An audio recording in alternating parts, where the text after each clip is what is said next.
مفتی سمر اتاری صاحب حفظہ تعالی نے جو اپنی ویڈیو اپلوڈ کی ہے توبہ اور رجوع کے اوپر، اس میں انہوں نے 4 دعوے کیے ہیں جن کی میں انجینئرنگ کروں گا، اور وہ کرنا آج ضروری ہے چونکہ توبہ والی ویڈیو کے اندر یہ 4 دعوے انہوں نے کیے ہیں، اور میرے نزدیک یہ چاروں دعوے جھوٹے ہیں، 3 تو پکے جھوٹے ہیں، اور چوتھے میں بھی جو معاملہ ہے وہ انشاءاللہ تعالی میں کلیریفائی کر دوں گا۔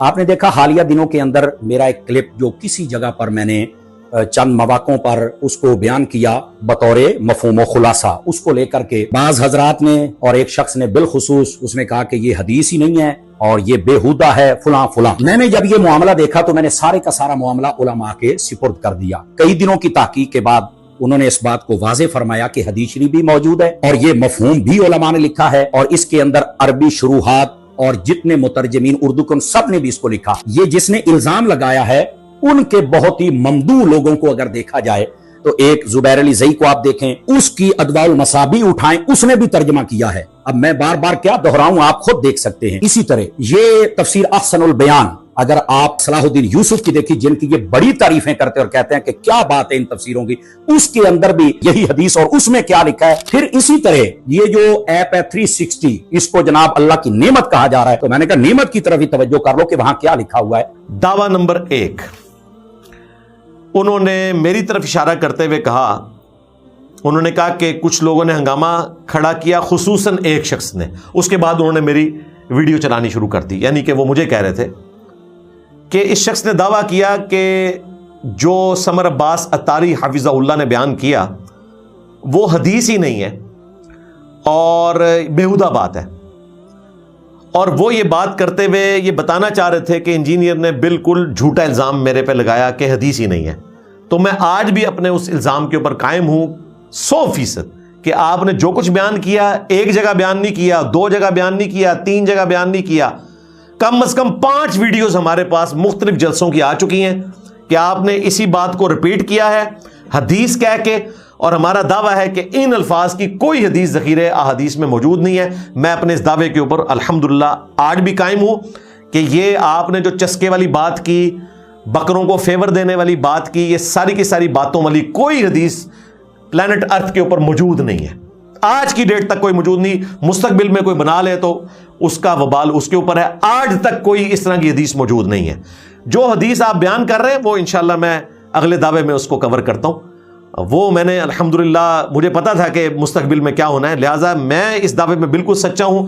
یہ بات کہنے میں کہ آپ نے رسول اللہ کی طرف جھوٹ منسوب کیا، اور سورۃ الحجرات میں اللہ تعالیٰ نے واضح فرمایا کہ اگر کوئی فاسق آپ کے پاس خبر لے کر آئے، یا ایھا الذین آمنوا ان جاءکم فاسق بنبأ فتبینوا، اگر کوئی فاسق خبر لے کر آئے تو اس کی تصدیق کر لیا کرو۔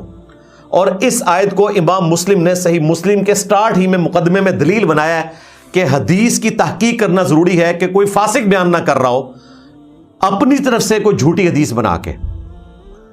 اور پھر امام مسلم سٹارٹ ہی میں کم از کم 6 طرق لے کے آئے ہیں اس حدیث کے، اور یہ حدیث مولا علی سے انہوں نے روایت کی، مغیرہ ابن شعبہ سے روایت کی، ابو ہریرہ سے روایت کی، عبداللہ ابن عباس سے روایت کی، انس ابن مالک سے روایت کی رضی اللہ عنہم اجمعین وعلیہم السلام اجمعین، کہ اللہ کے محبوب صلی اللہ علیہ وآلہ وسلم نے فرمایا، دیکھنا میری طرف کوئی ایسی بات منسوب نہ کرنا جو میں نے نہیں فرمائی، ورنہ ایسا شخص اپنا مقام جہنم میں دیکھ لے۔ اور ایک طریق میں یہ بھی الفاظ ہے کہ میری طرف بات منسوب کرنا اس طرح نہیں ہے جس طرح تم کسی عام آدمی کی طرف کوئی بات منسوب کرتے ہو، جس نے میری طرف غلط بات منسوب کی وہ اپنا مقام جہنم میں دیکھ لے۔ یہ الفاظ بھی موجود ہیں صحیح مسلم کے اندر۔ انہوں نے غلط بات نبی الاسلام کی طرف اور بیہودہ بے حیائی پہ مبنی، اس کا ثبوت یہ ہے کہ 2 دن پہلے میرے پاس ایک اور ویڈیو آئی ہے جس میں یہ حدیث بیان کرتے ہوئے ڈر رہا ہے، اسے لگا کہ عوام الناس کا چہرہ بگڑ گیا اس کے الفاظ کی وجہ سے، جو یہ چسکے اور یہ بکروں کو تلاش کرنے والی بات کر رہا ہے، تو اس نے پھر بول کے کہا کہ نبی علیہ السلام کا فرمان ہے۔ دیکھیں کتنا بڑا جھوٹ بول رہا ہے، کہہ رہا ہے میں نے مفہوم کے طور پر بیان کیا، نبی علیہ السلام کا نام لے کے اس نے بیان کیا۔ وہ ویڈیو بھی میں انشاءاللہ تعالی اٹیچ کر دوں گا۔ حضور اکرم علیہ السلام نے فرمایا منافق کی مثال اس بکری کی طرح ہوتی ہے جو دونوں بکروں کے پاس چل کے چسکا بھی لے لیتی ہے. مینوں پتا تسی چپ ہو جانا ہے پر میں حضور دی حدیث پڑھدا پیا. سمجھ آ رہی ہے؟ دونوں بکروں کے پاس جاتی ہے, اس سے بھی چسکا لے لیا اس سے بھی لے لیا, اور پتا اسے ہوتا ہی نہیں ہے کہ یہ جو مجھ سے پیدا ہونے والا یہ ہے کس کا. سمجھ آ رہی ہے؟ یہ میں اپنی طرف سے نہیں کہہ رہا, یہ مشکات شریف اٹھائیں اس کے اندر یہ روایت موجود ہے. یہ میں اپنی طرف سے نہیں کہہ رہا, یہ مشکات شریف اٹھائیں اس کے اندر یہ روایت موجود ہے. یہ میں اپنی طرف سے نہیں کہہ رہا, یہ مشکات شریف اٹھائیں اس کے اندر یہ روایت موجود ہے. میرے نبی کو پتا تھا ہمارے معاشرے میں منافق آئیں گے, اس لیے اتنی سخت مثال دی ہے. بخاری اور مسلم میں یہ دونوں میں یہ حدیث موجود ہے کہ جس نے میری طرف کو جھوٹی بات منسوب کی وہ اپنا مقام جہنم میں دیکھ لے. اس کے راوی مولا علی ہیں. اور بخاری اور مسلم میں ہی ایک اور حدیث موجود ہے کہ مولا علی جب جنگ صفین سے واپس آ رہے تھے تو نہروان پہ جاتے ہوئے انہوں نے اپنے ساتھیوں کا موریل بلند کرنے کے لیے خوارج کے خلاف قتال کے پوائنٹ آف ویو سے حدیث بیان کرنی تھی کہ جو خوارج سے قتال کریں گے وہ اس مخلوق کے بہترین لوگ ہوں گے.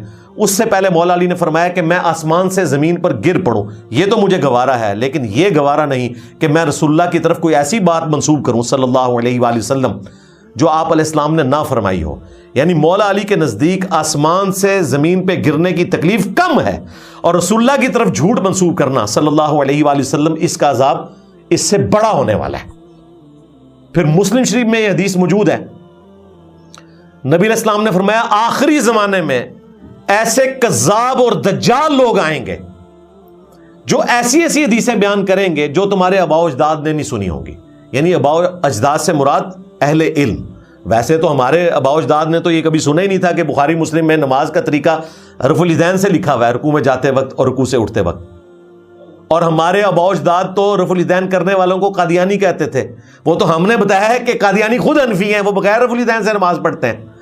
تو ہمارے آباء و اجداد تو تھے جاہل, یہاں آباء و اجداد سے مراد ہیں اہل علم. اور ظاہر امام مسلم صحیح مسلم میں یہ حدیث لا کے یہ بتانا چاہ رہے ہیں کہ وہ پرفتن دور آ چکا ہے امام مسلم کے زمانے میں, اور انہوں نے بتایا کس طرح جھوٹی حدیثیں گھڑی گئی ہیں. اس لیے میں صحیح مسلم لکھ رہا ہوں.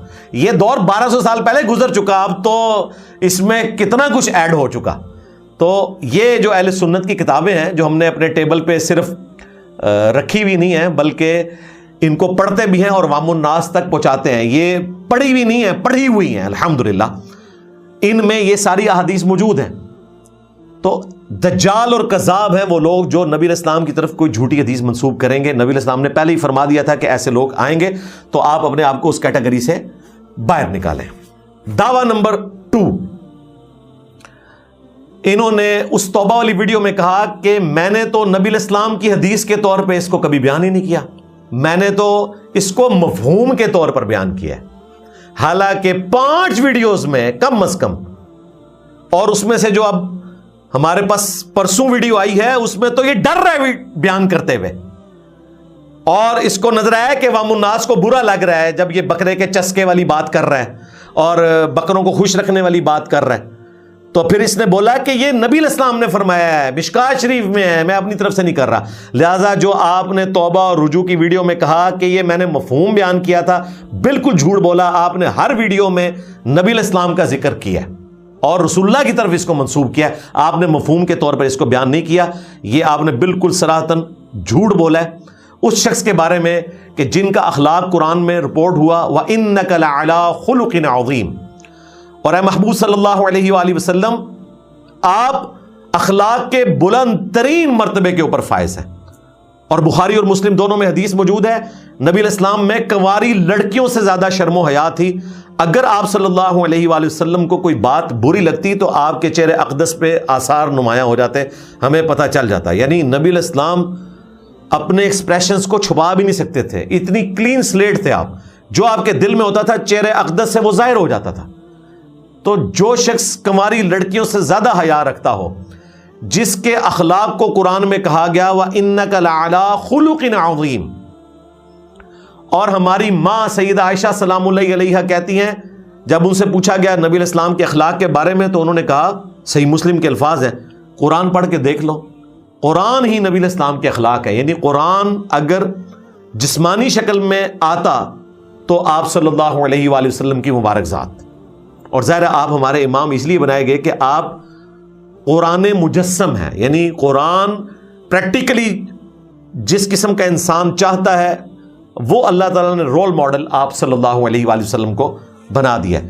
لہٰذا آپ کا یہ کہنا کہ یہ میں نے مفہوم کے طور پر بیان کیا تھا بالکل جھوٹ ہے. آپ نے نبی علیہ السلام کا ذکر کیا اور انہی کی طرف منسوب کیا اپنی ہر ویڈیو میں. انشاءاللہ ہم وہ ویڈیوز بھی اٹیچ کر دیں گے.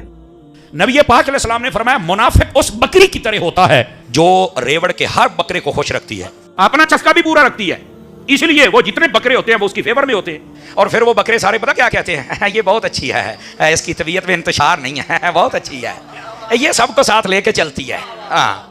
میں نے پتا تسی چپ ہو جانا ہے، پر میں حضور دی حدیث پڑھدا پیا، سمجھ آ رہی ہے؟ فرمایا منافق بندے کی مثال اس بکری کی طرح ہے جو ریوڑ کے ہر بکرے کو خوش رکھتی ہے، اپنا چسکا بھی پورا رکھتی ہے، اور پتہ اسے ہوتا ہی نہیں ہے کہ یہ جو مجھ سے پیدا ہونے والا یہ ہے کس کا. میرے محبوب پاک نے جو مثال دی قسم خدا کی پرخچے اڑا کے رکھ دی ان سب کے. یہ میں اپنی طرف سے نہیں کہہ رہا، یہ مشکات شریف اٹھائیں اس کے اندر یہ روایت موجود ہے.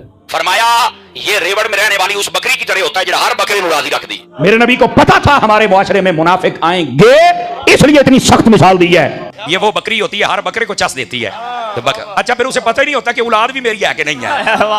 ہر بکرے کو چسکا لینا ہے، بکریاں نے اپنا چسکا پورا کرنا ہے. یہ وہ بکری ہے جو ہر بکرے کے پاس جاتی ہے اور اپنا چسکا پورا کرتی ہے اور سارے بکرے اس کی فیور میں ہیں. اور پھر بکرے سارے پتہ کی کہتے ہیں بہت اچھی ہے، اس کی طبیعت میں نا بالکل ٹھیک ہے، یہ سب کو خوش رکھتی ہے، سب کے پاس جاتی ہے. یہ میرے نبی نے مثال دی ہے کہ کئی بندے چپ ہوئے ڈر جاندے نے، ہوئے ہوئے ہوئے ایڈی تتی مثال. تے میں کہا اسی ایویں نہیں تتی تقریر کر دے پتر، اس کے پیچھے کو راز ہے. حضور دیاں جڑیاں مثالاں نے نا بندے دا وٹ کٹ کے رکھ دیندیاں نے ایک باری. دعویٰ نمبر 3، توبہ اور رجوع والی ویڈیو میں مفتی سمر عباس اتاری صاحب حفظہ اللہ تعالی نے کہا کہ علماء نے تحقیق کے بعد بتایا ہے کہ حدیث بھی موجود ہے اور مفہوم بھی موجود ہے.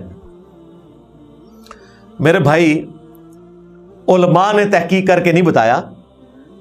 پہلی ویڈیو جو میں نے آپ کی گستاخی پہ اپلوڈ کی تھی 295C والی، اس میں نے بتایا ہوا ہے، جس کا آپ نے شروع والا حصہ تو چلا دیا جس میں نے کہا اس طرح کی کوئی حدیث موجود نہیں. اور میرا دعویٰ ہے کہ یہ بکروں کو فیور دینا، چسکے لینا، ہر بکرے کو خوش رکھنا، اس طرح کی کوئی حدیث موجود نہیں ہے. لیکن مجھے خطرہ تھا کہ آپ مشکات شریف میں آئی ہوئی صحیح مسلم کی حدیث کا سہارا لیں گے تو اسی 295C والی ویڈیو کے اندر 1 گھنٹہ 24 منٹ اور 31 سیکنڈ پہ جا کے میں نے اس پوری حدیث کو قرآن پاک سے، صحیح مسلم سے، مسند احمد کے 2 طرق بیان کر کے بریف کر دیا تھا کہ کہیں اس حدیث کا کوئی سہارا نہ لے، اور میں نے باقاعدہ بریلویوں کا ترجمہ اس میں دکھا دیا تھا.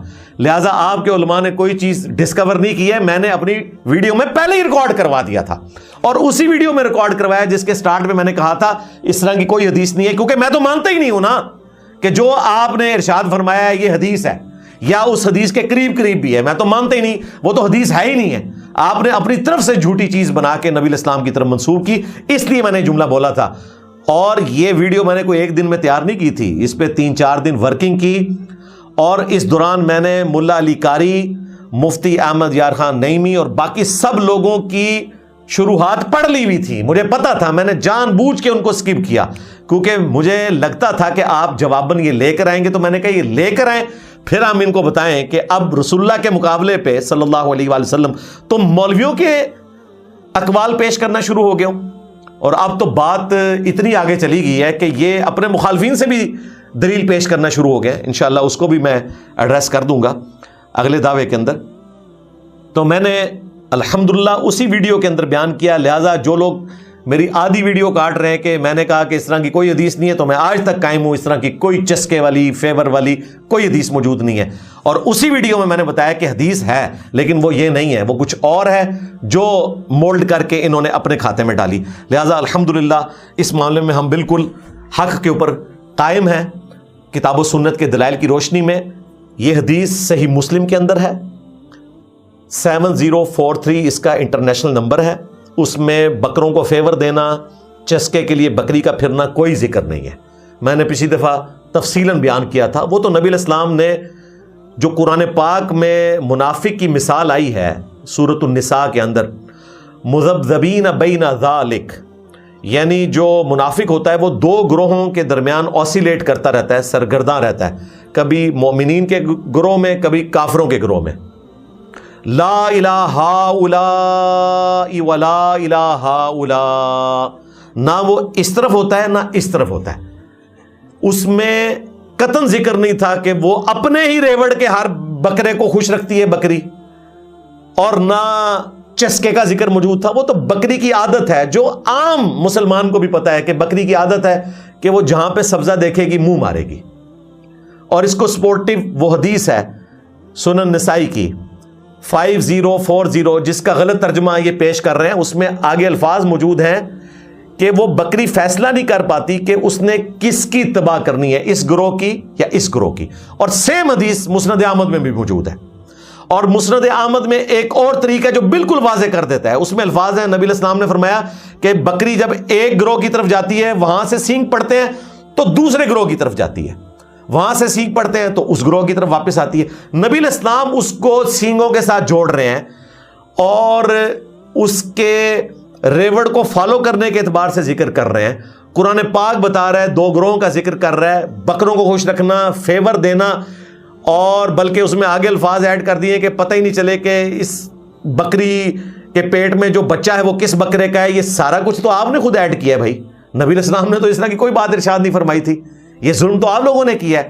آپ کے بزرگان دین نے یا بے دین نے اس کی شرح اس طریقے سے بیان کی ہے. نبی علیہ السلام کے تو اخلاق میں ایسی کوئی بات ہی موجود نہیں تھی. اب آپ کو عصمت مصطفیٰ صلی اللہ علیہ وآلہ وسلم کا کوئی خیال نہیں رہا. اور مجھے بتائیے علماء کس دن آپ کے کام آنے ہیں؟ انہوں نے بجائے اس کے کہ قرآن و سنت سے اس کی شرح بیان کرتے، جو نظراتی کونسل کے چیئرمین نے اپنے مدرسے سے فتویٰ جاری کیا، انہوں نے کہا ملا علی قاری نے لکھا ہے، پھر علامہ سندھی نے لکھا ہے، حکیم الامت مفتی احمد یار خان نعیمی نے لکھا ہے. اور میں نے ان سب کے پوسٹ مارٹم پچھلی دفعہ کر دیے تھے، میں اب دوبارہ سے ارشادات عالیہ ان کے لیے نہیں بیان کرنا چاہتا. اللہ سے ڈر جائیں اور اس پہ بھی آپ توبہ کریں جو آپ نے اس حوالے سے جھوٹا الزام اور دعویٰ کیا ہے.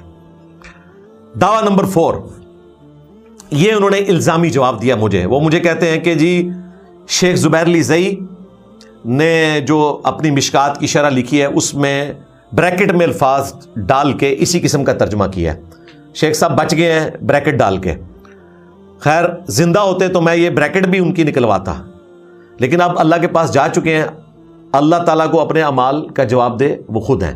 شیخ زبیر علی زئی صاحب کو تو چھوڑیں بھائی، ہم تو حضرت معاویہ رضی اللہ تعالیٰ عنہ، حضرت مغیرہ ابن شعبہ رضی اللہ تعالیٰ عنہ، حضرت عمر بن عاص رضی اللہ تعالیٰ عنہ کے مولا علی کے خلاف خروج کو درست نہیں سمجھتے اور ان کے اعمال کو اللہ کے سپرد کرتے ہیں. تو شیخ زبیر علی زئی کیا شے ہیں؟ ہمیں کس کی دوست لگا رہے ہو؟ جس نے کوئی پرانا بزرگ نہیں چھوڑا، نہ کوئی نیا چھوڑا، اور نہ قیامت تک تمہارا کوئی بزرگان بے دین میں پیدا ہونے والا چھوڑا. ایک رج سے اڑا کے پرے پھینک دیا. میرے نبی سا ہے ہی کوئی نہیں، تیرے بابے تھے شاہ ہی کوئی نہیں، مجھے دوست لگا رہے ہو شیخ زبیر علی زئی کی. ہم تو اللہ کے بندوں تمہارے غوث پاک کو آڑے ہاتھوں لیتے ہیں، تمہارے مجدد الف ثانی کو آڑے ہاتھوں لیتے ہیں، تمہارے امام غزالی کو آڑے ہاتھوں لیتے ہیں، تمہارے ملا علی قاری کو نبی اسلام کے ماں باپ کو کافر ڈکلیئر کرنے کے اوپر آڑے ہاتھوں لیتے ہیں. آج ملا علی قاری کا ریفرنس پیش کر رہے ہیں اس شخص کا جس نے نبی اسلام کے ماں باپ کو کافر ثابت کرنے کے لیے کتابیں لکھی ہوئی ہیں. لو سامو. اور بریلویوں کے مفتی اجاز صاحب حفظہ اللہ تعالیٰ نے باقاعدہ ایک کتاب لکھ کر یہ ثابت کیا ہے کہ جن لوگوں نے ملا علی قاری کا دفاع کرنے کی کوشش کی کہ اس نے مرنے سے پہلے رجوع کیا تھا، اس نے کوئی رجوع نہیں کیا، بلکہ وہ تو چھت سے گرا، اس کی ٹانگ ٹوٹ گئی. لوگوں نے کہا اس کی ٹانگ ٹوٹی اسی لیے ہے کہ اس نے نبی علیہ السلام کے ماں باپ کو کافر ڈکلیئر کیا. اور کس وجہ سے؟ کہ امام حنیفہ نے لکھا تھا الفقہ الاکبر میں. اتنی مشکل سے انہوں نے ڈھونڈ کے کتاب امام حنیفہ کی نکالی تھی کہ یہ کتاب ثابت ہے. اور بھی یہ لکھا ہے کہ نبی علیہ السلام کے ماں باپ جو ہیں حالت کفر پہ فوت ہوئے. اسی کے دفاع پہ ملا علی قاری نے کتاب لکھی تھی. اپنے امام کو بچاتے بچاتے بیچارہ خود جو ہے نا وہ شیر افضل مروت ہو گیا. میں یہ لفظ استعمال کروں گا، بڑوں کا نام احترام سے لینا چاہیے. تو اللہ کے بندو ہمیں دوست لگا رہے ہو. پھر وہ کہتا ہے کہ جی صلاح الدین یوسف نے بھی احسن البیان میں نقل کیا ہے تو اپنے اعمال کا جواب دے ہوگا. وہ تو پکا ناسبی تھا بھائی، ہم اس کو کیوں آن کریں گے؟ جاؤ وہابی جواب دے کہ اس نے یہ کام کیوں کیا ہے. اب تو وہابیوں کے عالم کی بھی خود ویڈیو آ گئی ہے، اس نے کہا یہ گستاخانہ الفاظ ہیں. تو صلاح الدین یوسف وہابیوں کا ہے، وہ جواب دیں گے. حضرت معاذ اللہ ٹرمپ ناشتے والی سرکار جواب دے گا, میں نے کیوں جواب دینا ہے, میرا کیا لینا دینا صلاح الدین یوسف کے ساتھ. بالکل اس نے بکواس لکھا ہے, ہم نہیں مانتے. پھر اس نے کہا جی اسلام 360 کی انجینئر بڑی تعریف کرتا ہے, اس میں بھی سنن نسائی کا جو ترجمہ ہے 5040 حدیث کا, اس میں بھی اسی قسم کے الفاظ لکھے ہوئے ہیں. اور بھائی ترجمہ ہے, سنن نسائی میں ایسے الفاظ موجود نہیں ہیں. یہ حدیث مسند احمد میں بھی موجود ہے سیم الفاظ کے ساتھ, اس کا ترجمہ تو اسلام 360 میں ٹھیک ڈلا ہوا ہے. یہی حدیث صحیح مسلم میں موجود ہے, اس کا ترجمہ تو اسلام 360 میں ٹھیک ڈلا ہوا ہے. یہی حدیث مشکات شریف میں موجود ہے, اس کا ترجمہ بھی اسلام 360 میں صحیح ڈلا ہوا ہے. یہ سارے اس کو نظر نہیں آئے, یہ سیدھا پہنچا سنن نسائی کے اوپر. اور اس سے بڑھ کر تمہارے اعلیٰ حضرت کی جو ویب سائٹ ہے اعلیحضرت.net, اس کا ترجمہ بھی بالکل درست لکھا ہوا ہے, وہ تمہیں نظر نہیں آیا. صرف اپنی گستاخی کو چھپانے کی خاطر تم ترجمے میں گھس گئے. اور بھائی اسلام 360 میں تو بریلویوں کا قرآن کا ترجمہ موجود ہے جس میں صراحتاً کئی باتیں گستاخانہ ہیں. دیوبندیوں کا اہل حدیث کا قرآن کا ترجمہ موجود ہے جس میں کئی ایک باتیں گستاخانہ ترجمے ہوئے ہیں, اور میں نے ان سب کا پوسٹ مارٹم کیا ہوا ہے. تو اسلام 360 تو باقاعدہ ایک سمجھ لیں ڈکشنری ہے, اس میں سب کی کلیکشن کی گئی ہے. اس میں اگر غلط ترجمہ ہوا ہے تو اسلام 360 کے اوپر کوئی حرف نہیں آتا. اس نے تو ایمانداری کے ساتھ بریلوی, دیوبندی, اہل حدیث ساروں کے قرآن کے تراجم جمع کر دیے, احادیث کی کتابوں کو جمع کر دیا, اور نہ وہ اپنی مرضی سے اس کو تبدیل کر سکتے ہیں. البتہ ہمارا کام ہے اس کو ہائی لائٹ کرنا, تو ہم نے کر دیا. وہ اپنی مرضی سے ترجمے کو بدل نہیں سکتے کیونکہ انہوں نے دارالاسلام والوں سے لیا ہوا ہے. بہرحال دارالاسلام والوں نے جو ترجمہ صحیح مسلم کا کروایا ہے وہ بالکل درست ہوا ہے, اور مشکات شریف کا بھی ترجمہ بالکل درست ہے مکتبہ اسلامیہ کا. اسی طریقے سے مسند احمد کا ترجمہ بھی بالکل درست ہوا ہے, اور اعلیٰ حضرت کی اپنی ویب سائٹ کا بھی بالکل درست ہے الحمدللہ.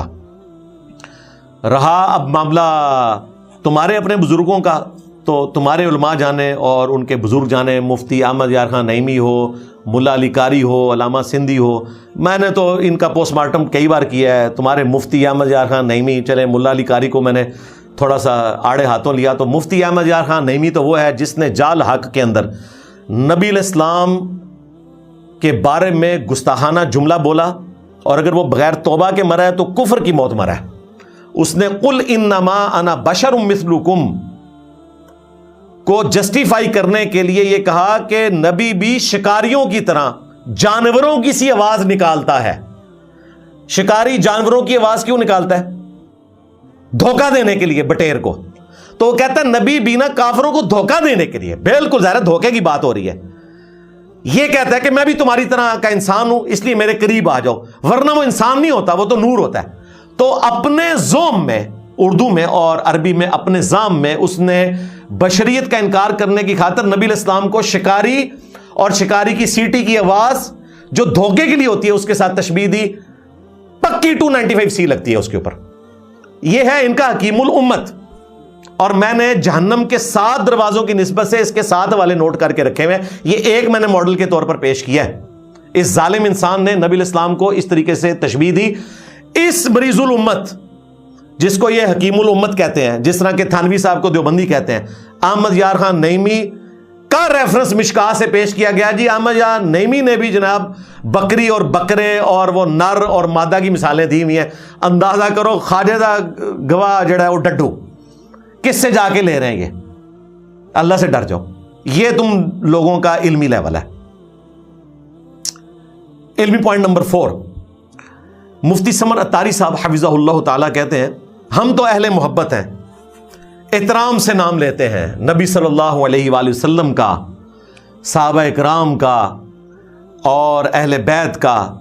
ہم میں اور باقی فرقوں میں فرق ہی یہی ہے, ہم تو نبی کے کوچے کا نام بھی احترام سے لیتے ہیں. ہاں نبی کے کوچے کا نام احترام سے لیتے ہیں, لیکن مسجد نبوی کے امام کا نام احترام سے نہیں لیتے. اسے نجدی کہتے ہیں, اسے وہابی کہہ کے گالی دیتے ہیں, اس کے پیچھے نماز پڑھنے کو حرام سمجھتے ہیں, ان کو شیطان کا سینگ کہتے ہیں. لو سامو, نبی کے کوچے سے پیار ہے, نبی کے مصلی پہ کھڑے ہوئے امام سے پیار نہیں ہے. اس کا جواب دیں گے کہ جی نبی کے مصلی پہ تو حجاج ابن یوسف بھی کھڑا ہوا, یزید پلید بھی کھڑا ہوا. بالکل. تو کہتے ہیں یہ تو اللہ تعالیٰ نے آزمائش والا معاملہ رکھا ہوا ہے. بالکل ہم بھی آپ کو یہی کہتے ہیں کہ گنبد خضرا مملوک ایمپرر نے رکھا تھا نبی الاسلام کی وفات کے 650 سال بعد, ورنہ گنبد کی ٹیکنالوجی قبل از مسیح ہے. آیا صوفیہ نبی الاسلام کی پیدائش سے 40 سال پہلے کا بنا ہوا ہے ترکیے میں, جو اردگان نے کھول دیا ہے. صحابہ کرام نے نبی الاسلام کی قبر پہ گنبد نہیں رکھا, کیونکہ صحیح مسلم میں حدیث ہے 2245, میں تمہیں منع کرتا ہوں قبر کو پکا کرنے سے, قبروں پر عمارت بنانے سے, اور قبروں پر بیٹھنے سے. ڈائریکٹ بیٹھنا بھی منع ہے, مجاور بن کے بیٹھنا بھی منع ہے. حالانکہ صحابہ کرام کے دور میں جب عبد الملک بن مروان حاکم بنا نبی الاسلام کی وفات کے آلموسٹ 60 سال کے بعد, تو اس نے قبۃ الصخرہ رکھا, گولڈن ڈوم یروشلم میں, جس چٹان سے نبی الاسلام معراج پہ گئے تھے.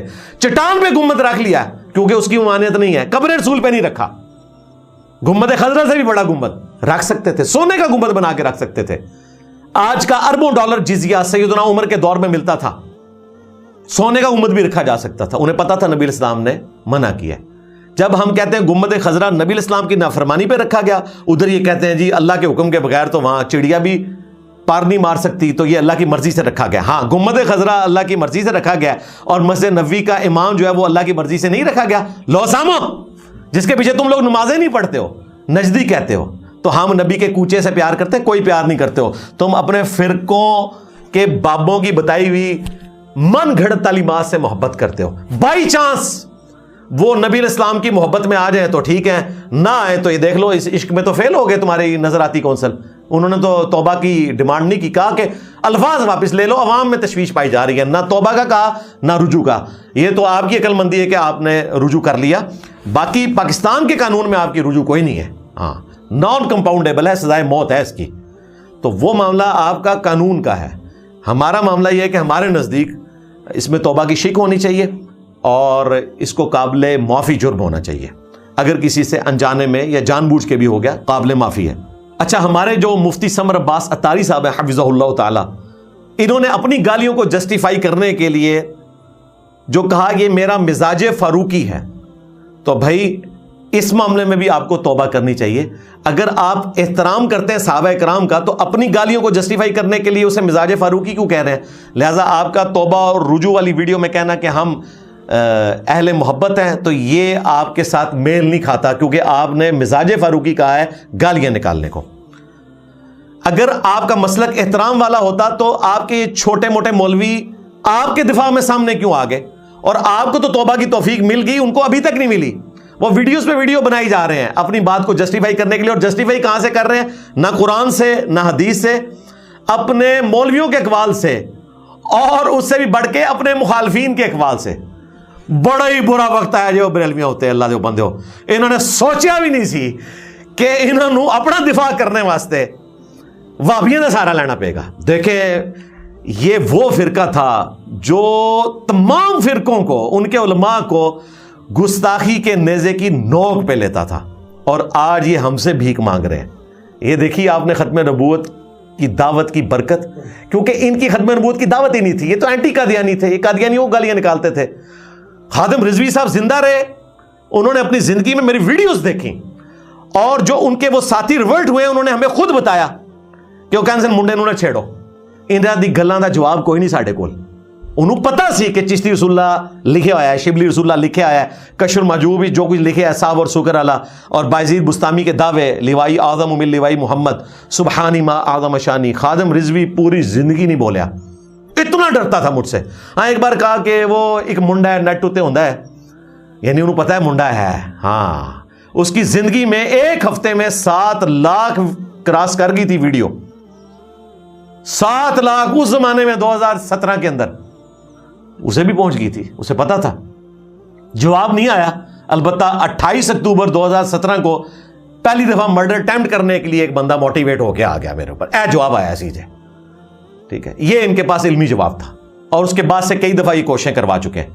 تو خادم رضوی صاحب کو پتا تھا کہ کس بڑے لیول کا کام ہمارے بزرگوں نے ڈالا ہوا ہے, تو وہ تو رے خاموش. اور ان کے نام کے اوپر جو چورن بیچ رہے ہیں ان کی تو اوقات ہی کوئی نہیں ہے. تو یہ چھوٹے موٹے مولوی جو ہے نا, ان کو بھی کو یہ توبہ کریں, یہ بھی رجوع ریکارڈ کروائیں جو جسٹیفائی کرتے رہے ہیں. اگر آپ لوگ احترام کرتے ہوتے نا نبی الاسلام کا. تو جو 12 گستاخانہ عقیدے میں نے اعلیٰ حضرت کے، جس کو آپ کہتے ہو عشق و محبت اعلیٰ حضرت، تو کم از کم 12 لاکھ علماء تو موجود ہے نا بریلوی. ایک لکھ بھی ایک عقیدے نو پھڑدا نا تو کوئی جواب دے دیتا. ابھی تک یہ جواب نہیں دے سکے. انہیں پتہ ہے جواب ہی نہیں ہے. جواب دیں گے زیادہ پیٹیں گے، خاموش رہیں گے تو کم پیٹیں گے، لیکن اللہ کے حضور مارے جائیں گے. جواب یہ ہے کہ آپ توبہ کر لیں، رجوع کر لیں. آج میں حصول برکت کے لیے صرف ایک حوالہ یہاں پہ مینشن کروں گا. لوگ اکثر پوچھتے ہیں وہ 12 عقیدے کون سے انجینئر صاحب نے ریکارڈ کروا دیے، وہی چشتی رسول اللہ، شبلی رسول اللہ. نہ سرکار وہ پرانی گلاں ہو گیا نا. چشتی رسول اللہ زخم میں اتنا چھلیا وہ کینسر بڑھ چکا ہے، اور وہ 4 سٹیج کینسر سے بھی آگے بات جا چکی ہے. ان کی میت رکھی ہوئی ہے. اب میں نے جو عقیدہ پکڑا ہے وہ ایسا عقیدہ ہے جس سے یہ بھاگ بھی نہیں سکتے، اور وہ میں نے اعلیٰ حضرت سے ثابت کیا ہے. فتاوی رضویہ میں اعلیٰ حضرت نے بایزید بستامی کا جو دعویٰ تھا، جو تذکرۃ الاولیاء میں فرید الدین عطار نے نقل کیا تھا، اور کشف المحجوب میں بھی اس کا کچھ حصہ ہے جو علی بن عثمان حجویری نے سبحانی ما اعظم شانی کہ بایزید کہتا تھا میں پاک ہوں، میری شان بلند ہے. تو علی حجویری نے بھی لکھا کہ ان کے منہ سے اللہ بولتا تھا. ولیعوذ باللہ تعالی. یہ عقیدہ تو رسول اللہ کے بارے میں نہیں ہے. وہاں بھی ہمارا عقیدہ ہے وما ينطق عن الهوى ان هو الا وحی یوحى. نبی الاسلام اپنی خواہش نفس سے کچھ نہیں کہتے، وہ کہتے ہیں جو اللہ تعالیٰ ان کو وحی کرتا ہے. تو علی حجویری صاحب نے بھی کہا ان کے منہ سے اللہ بولتا تھا. فرید الدین عطار نے بھی کہا اللہ بولتا تھا. صوفیوں سے یہ جان چھڑا سکتے ہیں کہ جی کتاباں بدل گیاں یا وہ کہنے کا مطلب اور تھا، لیکن یہ کہتے تھے اعلیٰ حضرت سے دکھاؤ. وہ عالم دین بھی تھے، وہ غوث وقت بھی تھے، اور وہ ایک پکے قادری صوفی بھی تھے. تو اعلیٰ حضرت سے بھی ہم نے ثابت کیا. انہوں نے فتاوی رضویہ میں اس عبارت کو نقل کر کے باقاعدہ دفاع کیا اور کہا کہ بازید کے منہ سے اللہ بولتا تھا. ولیعوذ باللہ تعالی. جب وہ یہ کہتا تھا کہ میرا جھنڈا محمد کے جھنڈے سے بڑا ہوگا اور محمد اور تمام انبیاء میرے جھنڈے کے نیچے ہوں گے. لوائی اعظم من لوائی محمد. نعوذ باللہ من ذالک. اعلیٰ حضرت کو کوئی شرم نہیں آئی جسٹیفائی کرتے ہوئے. اور یہ جسٹیفائی پتہ کس طرح کرتے ہیں؟ وہ کہتے ہیں کہ نبی الاسلام کے پاس اللہ ہی کا جھنڈا ہوگا نا، تو اللہ کا جھنڈا محمد کے جھنڈے سے بڑا ہوگا. مراد یہ ہے کہ اللہ نے جو اپنا جھنڈا شفاعت کا رسول اللہ کے ہاتھوں میں دینا ہے، وہ تھوڑی دیر کے لیے بازید بستامی کو پکڑا دیا جائے گا. کیوں؟ مولا علی موجود نہیں ہوں گے تو اڈے بابے نو پھڑانا ہے. ہاں، پوری زندگی مولا علی جھنڈا پکڑ کے الحمدللہ جنگوں میں آگے تھے، اب بازید بستامی کو دینا ہے، یزید ابے نو دینا ہے. ہاں، تمہارا دعویٰ ہے کہ یہ امام جعفر کا مرید ہے قبر پہ جا کے، اور جعفر کے ماننے والے تو آج اپنی کنیت ابو یزید نہیں رکھتے ہیں، اس نے اس زمانے میں رکھ لی تھی بازید بستامی. انہیں جی صحابہ کے نام بھی یزید ہے. کس صحابی کا نام یزید ہے واقعہ کربلا کے بعد؟ بتاؤ. ڈرامہ بازی کی ہوئی ہے. رکھو نا یزید. ہاں، تاکہ تمہارے بچے جب سکولوں میں جائیں لوگ کہیں یزید آ گیا، اور جب چھٹی کے وقت تو لینے کے لیے جائے تو لوگ کہنے یزید ابا آ گیا، پھر کہنا یہ بازید بستامی ہے. ہاں، میں اودی نسبت رکھی ہوئی ہے کہانیاں کراندے نے. اور یہ ساری باتیں میں جذباتی کر رہا ہوں. مجھے پتا ہے بریلویت کو میں نے کس طریقے سے قابو کرنا ہے. ہاں، وہ بھی کیا دن تھے، ہم بھی ایک جن تھے. آج ہم دیو ہیں، جنوں کے بھی پیو ہیں. اب ہمیں پتا ہے کہ ہم نے بریلویوں کو کیسے پکڑنا ہے، بلکہ دیو کے بھی پیو ہیں، دیوبند والا دیو. تو یہ پیو وہ بگاٹن نہیں ہے، وہ بکری بکرے والا نہیں ہے. یہ میں علمی طور پہ بات کر رہا ہوں، یہ وہ والے پیو کی بات کر رہا ہوں. تو اعلیٰ حضرت نے باقاعدہ دفاع کیا، اور اس کو بالکل شرم حیا نہیں آئی ہے. ڈنکے کی چوٹ پہ دفاع کر کے دنیا سے چلا گیا. اللہ کو جواب دے ہوگا. یہ بریلوی علماء نے مجھے جواب دینا ہے. جواب دیں گے کہ جی وہ دیکھیں اللہ کا جھنڈا تو محمد کے جھنڈے سے بڑا ہی ہوگا نا. یہ توحید کی بات ہے. اور یہ وہ لوگ کر رہے ہیں جو یہ شعر پڑھتے ہیں خدا کا پکڑا چھڑائے محمد کا پکڑا چھڑا کوئی نہیں سکتا. وہاں ان کو توحید یاد نہیں آتی ہے. میں آپ سے پوچھتا ہوں کیا قیامت والے دن 2 جھنڈے ہوں گے، ایک اللہ کا اور ایک محمد رسول اللہ کا صلی اللہ علیہ وسلم؟ جھنڈا تو ایک ہے. یہ میرا جھنڈا محمد کے جھنڈے سے بڑا ہوگا، اس کا مطلب ہے وہ 2 جھنڈے مانتا ہے. کہتے ہیں جی اللہ ان کے منہ سے بول رہا تھا. اور بھائی تمہارے بابے کا جھنڈا ہم نے دریافت کر لیا، تمہیں تو نہیں ملا.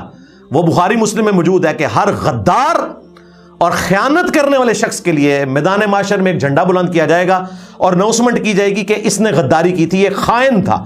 اور جو جتنا بڑا خائن ہوگا اس کا جھنڈا اتنا ہی اوپر ہوگا. تو اڑے بابیاں دے جھنڈے چڑھنے نے. ہاں، جھنڈے نہیں ان کے ہاتھ میں ہونے، جھنڈے چڑھنے ہیں. یہ جھنڈا تھا